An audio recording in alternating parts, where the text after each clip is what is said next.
Matapos pong mag-hiatus from showbiz, balik limelight ang award-winning actor na si Martin Escudero. Aminado si Martin na namiss po niya ang pag-arte. Nasa frontline na balitang yan, si MJ Marfori. Back in his gay role era ang aktor na si Martin Escudero. Isa siya sa tampok sa pelikula ni Kim Chiu at Paolo Avellino na My Love Will Make You Disappear. Namiss ko uli gumawa ng mga character na katulad nung ginawa ko sa My Love Will Make You Disappear. Nagpahinga ako sa gay role ng ilang panahon pero nabigyan ako ng pagkakataon na gumawa uli at namiss ko siya at parang next time naman gusto ko pang mas mapalaki naman.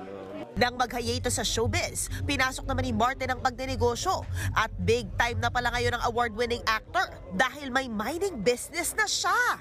Wow ah! Pero ngayon, handa na raw siyang magbalik limelight. Isa nga si Martin sa mga bida sa pelikulang Beyond the Call of Duty. Isang pelikula magpapakita sa bravery, camaraderie at positibong ginagawa ng mga pulis. Higit sa lahat, approved ang movie ng PNP. Showing na ang Beyond the Call of Duty this May. Nagbabalita mula sa Frontline. MJ Marfori, News 5. Mga kapatid, Jiggy Manikad po, iba na ang may alam at may pakialam sa panahon ngayon.